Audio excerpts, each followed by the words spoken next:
we talked about Rovine, who was the caretaker back then. They're doing sound checks. They're doing some sound checks for their event tonight. Rovine had hired a technician to come and work in the building. Yes. One day. She gets a call because this guy is like, I left the building, my tools are still in there. Will you come and help me? Because I want to go back in and get the tools. Right. And she was like, what are you talking about? Sure, but the door's unlocked. You have the key, go in there. He's like, no, I want you to come. She's like, why'd you leave your tools in there? Yeah, I want you to come and help me. So she did. So she's like, what is going on? Why? Well, this guy is an older dude, did not want to come back in the building without someone here. Because he was here, he was standing on the stage. He was standing on the stage. You can see it, there's a wall here now. There's a wall here now, yeah. That would have been much lower. Right. But you can see the stage there. He was standing there, he had his tools in the area. He saw a black person in a tweed suit, he said, walking through this doorway right here. Okay? Walked right in here. So he was like, hey, who's it? There's nobody supposed to be in here. So he ran around, came up here, went in here and chased him in there. So up here is just the projector room. There's no way out. Access, unless you're going to access the marquee. The marquee, which would have been obvious and hard to do because you have to spin around and navigate your way down that. That would have been obvious. He went up here. No one to be seen. Spooked the living daylights out of him. He ran out, didn't grab his tools. He was like, I'm out of here. Right. So she had to come and help him. And she's like, I've been in this building so many times. Yeah, she just didn't pay attention to it.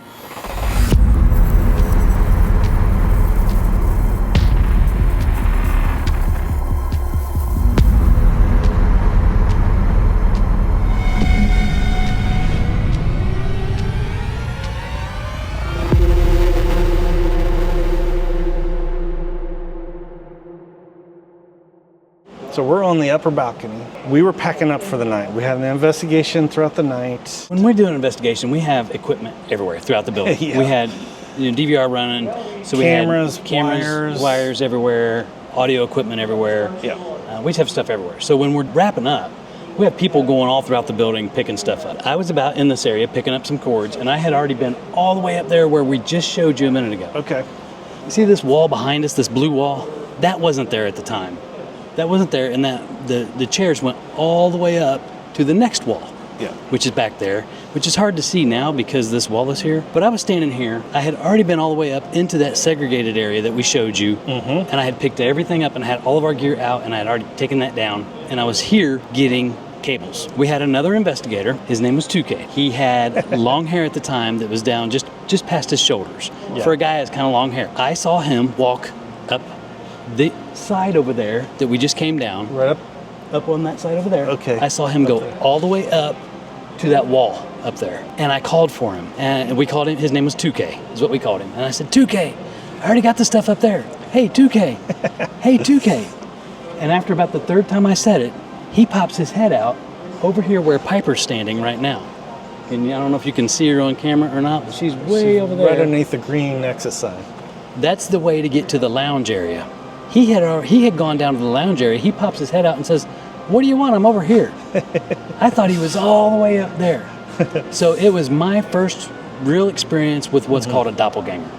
Oh, okay. Someone that looked like 2K? Someone that looked exactly like 2K from behind. I mean, just the hair, thing? the build, everything. Is that a real thing? Yeah, they say a doppelganger is a duplicate of somebody. They say you don't want to see your own doppelganger. Oh, okay. Well, what happens when you see your own? It's some kind of curse or something. I don't know, you die or something. I don't know. You don't want to see your doppelganger. And I didn't. I saw 2K's doppelganger, so luckily he didn't see it. So did you go up there? I did go up there. And there was nobody up. Just like the guy who had left all of his tools in here because he saw a man in a suit. Now, the guy I saw was not in a suit. He wasn't wearing a top hat or anything. It was 2K, long hair, going all the way up to the top. It was quite an interesting experience. Those are crazy stories to me, and I believe you. I believe that you saw somebody go up there. Absolutely. Whether it was a doppelganger or 2K or nothing, but he wasn't up there. Maybe it was even in my head, but I saw it. I saw something go up there. Yeah, well, it could have been that you thought it looked enough like 2K that you were like, that's 2K. And the fact is, I called for him. I know for sure I called his name 3 times. Yes. Before he came out and popped out. So to me, Wow. if you think you see something and then you call and then you look and you call again, by the second time, if there's really no one there, you've probably wait, there's nobody there. Yeah. But I called like 3 times as as this thing is moving up towards the top.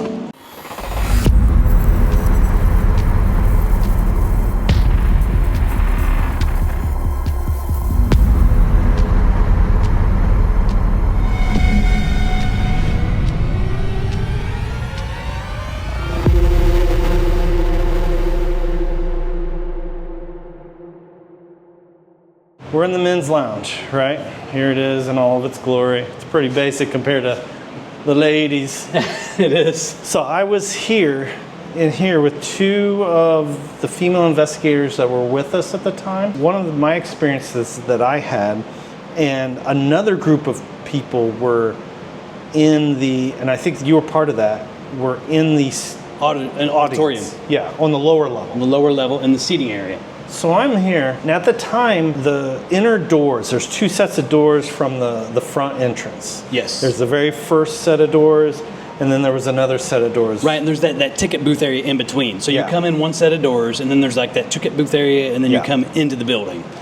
There was the inner set of doors, which I think they've replaced. Those look like new doors to me. Yeah, they've replaced them or they redid them or something. There was one door that overlapped the other. You would push them open, and it was a bit of a push that you had to do. Right. And it would come and it would slam shut. Yes. It was a really distinct sound, obvious sound. And they were heavy doors too. Very heavy. Yeah, they Very were heavy. old. And, you know, the mechanisms, the hinges were old, and We'd come to learn that noise. You just do it, being in a building enough. I was sitting here, and the 3 of us heard that door slam. It's in the middle of the night. we heard it downstairs. The first thing I thought was, oh, someone's getting in, and we need to check it out. When you hear a loud noise like that, Oh, stop, time out. Yeah. How many times are we in a building doing a paranormal investigation and we think somebody's getting in? oh, every time. Laurel Hall? Yes. Like 6 times. Every time. Sorry, I had to just interrupt for a second. But it's part of our process when we are investigating. The last thing you want is someone that's not supposed to be there. So when you hear a loud noise that you don't expect, you want to make sure that somebody didn't get in, because that's the first thing you want to eliminate is somebody, a human doing it. Right? Exactly. When we investigate, we're like, you're going to be here, we're going to be here. We want to know where all the parties are in the investigation at all times. So if we do hear a noise like that, we know that it's not our second group or third group that's in another location in the building. So it's just a matter of keeping track of each other. Yes. And by doing that, we can verify if something is normal or paranormal, or it's just part of the investigation. It's our own process to eliminate the normal. We heard the door slam. I was like, that's the front door. No one should be in the lobby at that time. Right. So my first instinct, I jumped up and the 3 of us went down. So I'm going to do that. So Todd, we came out here at a fairly quick pace. Yep, as we often do. And you just come right around here. And here we are at the stairs. And I'll just show you how quick it takes. And then you can start seeing the doors right here. And there, boom. Yep, so right there. That first set. That first set of door next to the counter is the door that overlapped. If you were to open it and close or just let it go, it made a big noise. Right, they have since fixed them, it looks like. Yeah. So I came out here, I opened this up, I checked this out, then I went, these were locked, by the way, because we kept them locked. We did. We always keep the doors locked when we're in an investigation if we can. But I went outside because you could push them open. I looked out, looked at the street, looked for anybody in. I was like, nope. Came back in here, and then you guys came around from the lower area right here. I don't think this door was not here at that time. This door was not here. Yeah, this door was not here. We had to come in from the side over here. Yeah, let's do that, just so you can see. We had to come in from one of the sides. This side here has a ladder at it right now, but yeah, that would go all the way down to the stage. You guys came out that way, and we reconvened in this area here, and we were like, What was that? It's just like a small story, but it's just something had to have pushed those doors open. I trusted everybody was here because everyone was accounted for and we were together. No one was just roaming around. Right. So we did a quick check of the building. We did not find an explanation or a normal explanation for that.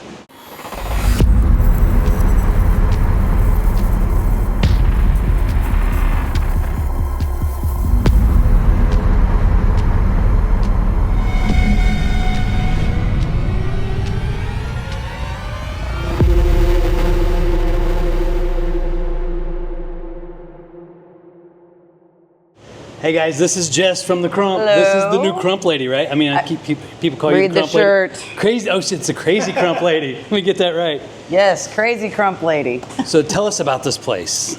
Well, you are standing in one of the oldest standing, still surviving theaters. We're actually the oldest in Indiana, and we rank way up there as far as nationally. We turn 135 in October. That's fantastic. Yes. So it is kind of interesting as you guys have gone through the building, right? Yeah. Your first, second floor lobbies are all 1941, but there's still remnants of the 1889 Opera House. Yes. Here in the auditorium. So when you see a lot of these theaters getting redone, it's a little bit easier because they have one era that they're sticking to, one decade. When you're here, first and second floor lobby, all 1941, that's pretty easy. Boom, stick to that. When you go in there, the original ceiling is still there from the Opera House days. Okay. The floor that you stand on is from the 1920s, a fully suspended wood floor that, because there used to be a tunnel that went all the way underneath the building. We've heard that story. Yes, it went under the building, under the street, over to the Belvedere Hotel. To the hotel, right? Yes. Yeah. Okay. So we've actually been working a lot with the Historical Society because there's some rumors that a couple presidents actually traveled that tunnel. Really? So we're trying to find that out. Cool. I think we have, yes. Yes, so as we start working on things, especially in that auditorium, it's, trying to find a way to make things all flow and go together. Okay. And we use a lot of the color palette to do that. And then we're adding back in aspects from Opera House days, like one set of the Opera House box seats we plan on adding very back cool. in. Okay. Doing things like that so that you'll still get that feel that it's been here for a long time. Yeah. And the importance of redoing a theater like this is the fact that this building becomes a part of your experience when you're here. Yes, it does. And so it's not like going to AMC or any of the big, Right. theater chains. Yeah. It's truly unique.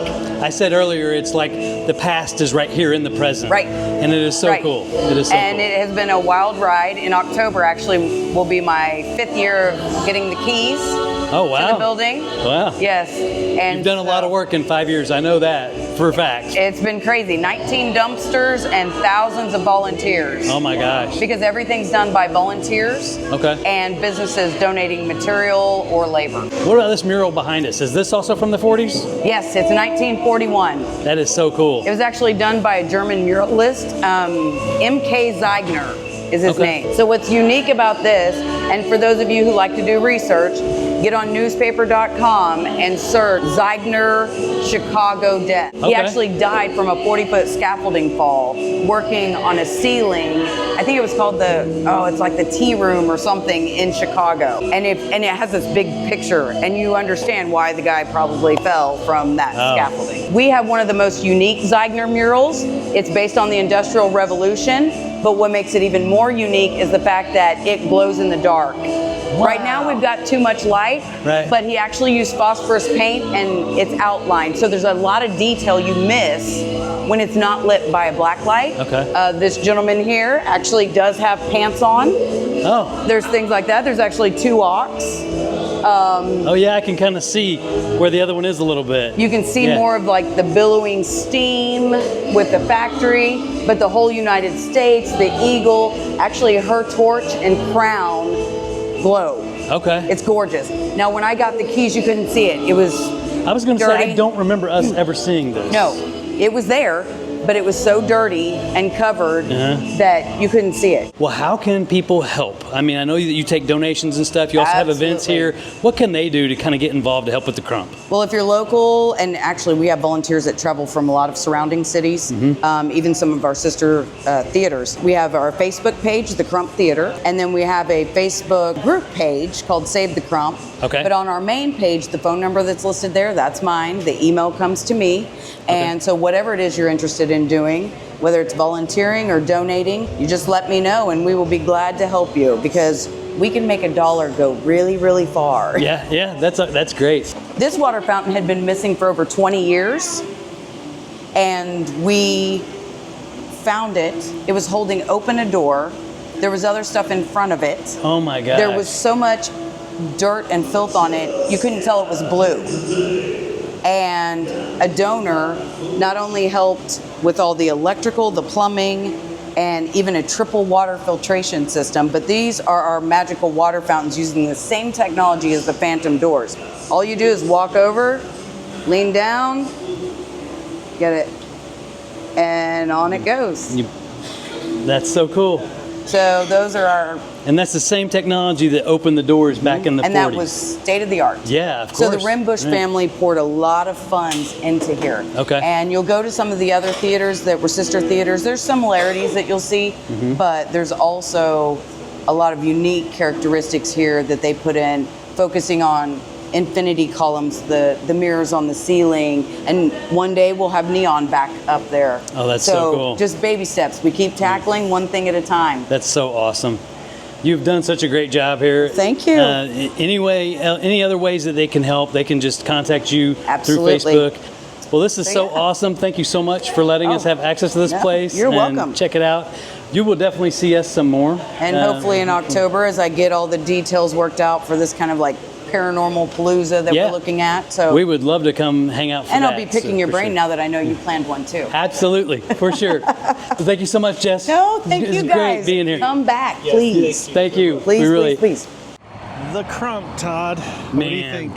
A trip down memory lane for sure. It has a huge piece of our history, with Indiana Spy especially. If you're in Columbus, Indiana, find an event at the Crump here and go to it and support them here. I know there's a lot of great architecture here in Columbus. There's a lot of traffic going right by right now, of course. And they're mowing the grass. Of course. Well, they got an event tonight. You got to get it ready. There's a lot going on right now. They're trying to get ready for this fundraiser. There's a band tonight. Right. But by the time you see that, that's all over.